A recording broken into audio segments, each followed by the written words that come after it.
Okay, cool. So we're going. So why don't we start off with explaining who you are and how long you've been making wine. I am Steve Synder. I'm the owner, the grower, the winemaker for Hollywood Hill Vineyards. I started about 14 years ago making wine and growing grapes on Vashon Island. We had a 5-acre vineyard that we found out there that was abandoned, and we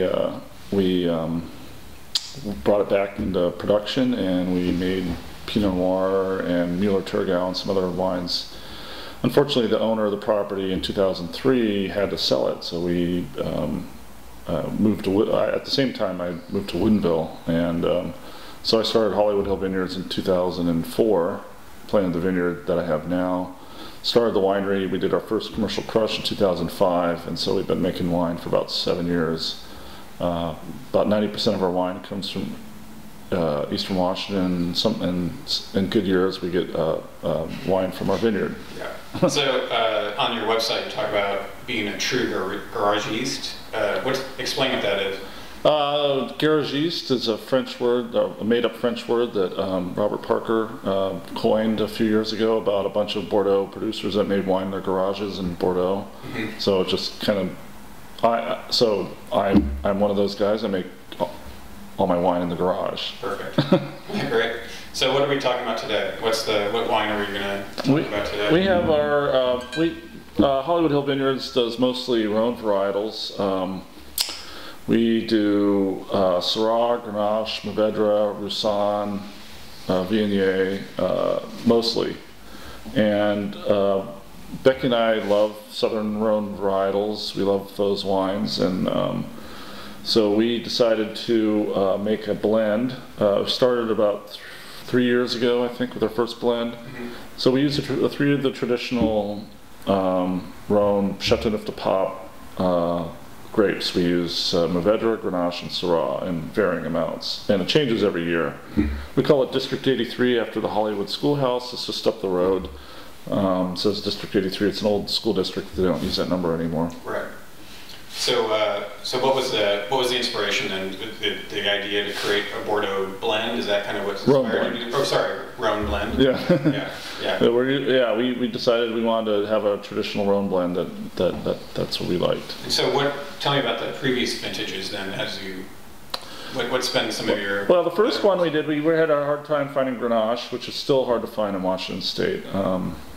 There isn't a lot of it planted, and a lot of the times it likes a really hot climate, so not every year does it ripen, and then also in the winter it can freeze down to the ground.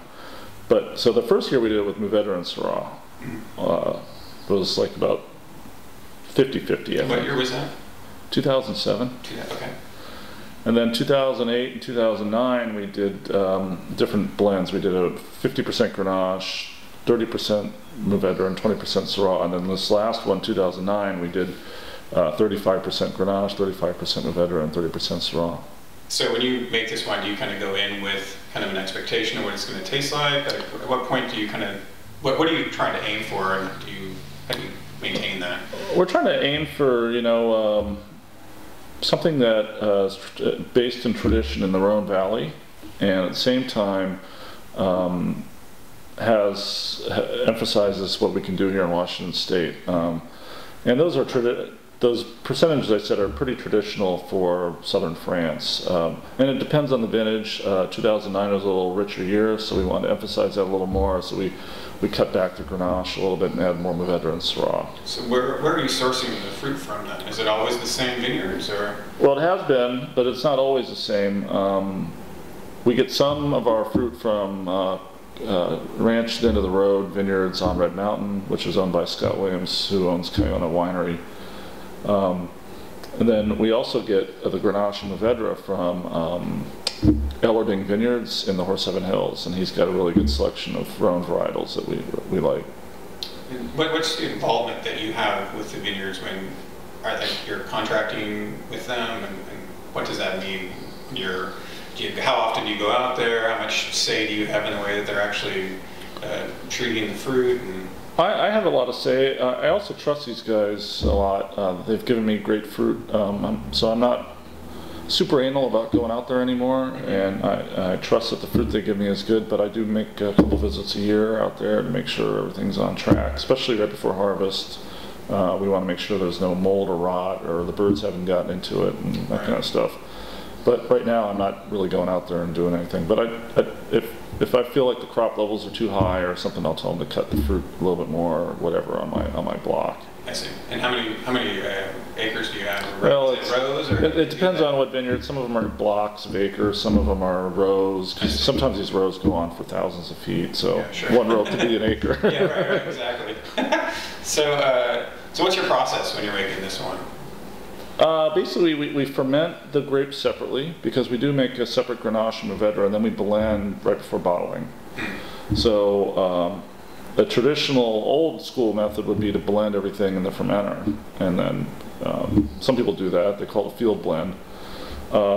We don't. We tend to make the so we make the Syrah, the Grenache, and the Mourvedres all separately and age them separately in separate barrels, and then we bring them together right before bottling and let them meld together, and then bottle it a couple weeks later.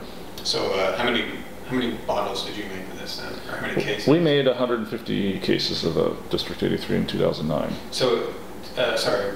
What was the aging process? So how long were you in the aged for? It was aged, this time was aged for 16 months, and mostly old barrels. I don't like to use a lot of new oak. I think it masks the fruit flavors. And then we bottled this one about a year ago. So it's been in the bottle for a year. And so what are the characteristics of this wine that let you know that it was going to be good this year? Was it based on the fruit you're getting? You do it kind of early, or? Yeah, we could taste the fruit. The tasting off the vine, you can tell that the numbers and the flavors were a little bit fuller-bodied, richer than 2008 was a cooler year. 2009 was a pretty hot year. And so we decided that we were going to do a richer, fuller-bodied style because the grapes were much more. They're almost like the fruit is just popping more in a hotter year like that. So what should people expect when they taste this, when they open it up? It's pretty complex because of the blend of the Grenache, the Mourvedre, and the Syrah. The Grenache is a lighter. Actually, it's hard to believe, but it ripens really late, but it has a light style, almost like a Pinot Noir. So it lightens up the Mourvedre and the Syrah, which can be pretty heavy on their own. Especially the Syrahs can be pretty dense and rich. And the Grenache has a bit of spice to it. Mourvedre has a little bit more spiciness to it. Mourvedre brings like a blackberry, brambly, jammy flavor. Syrah is kind of rich, meaty, and the Grenache is kind of light-bodied. Becky says it tastes like cotton candy. And the Syrah can be pretty meaty. And so you blend all this together, and it's a more complex flavor profile than just the monolithic flavors on their own. Right, sure. So what would you pair this with? Oh, I like it with pork is really good. Maybe lighter beef dishes, not the heavy grilled beef.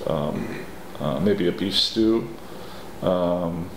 Sometimes it works well with chicken because, especially if you ever like a roast chicken with you put lavender and thyme and rosemary on it. Those are traditional herbs used in southern France, and so it kind of has that flavor profile. Right. So is it good to drink now, or is it someone you kind of put in your cellar and let it? It's both. It's both. It's been it's 2009, so it's been almost 3 years since we picked the grapes. It's been in the bottle for a year, so it's drinking pretty good now, but it's one of those wines that you can leave in the bottle for another 10 years, probably. Yeah. I know I have a couple stashed away really high. So last question is, where do you purchase the District 83?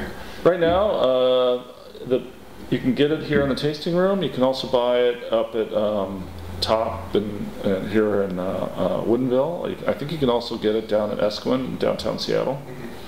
Those are the 3 places I know that have it. But there's several places now. Our distributors brought it out to several different places. I could post that online or something. Yeah, cool. Yeah, no, we'll put a link up to them. So, hey, so that's great. So that's District 33, and we'll end it there. Thanks. All right.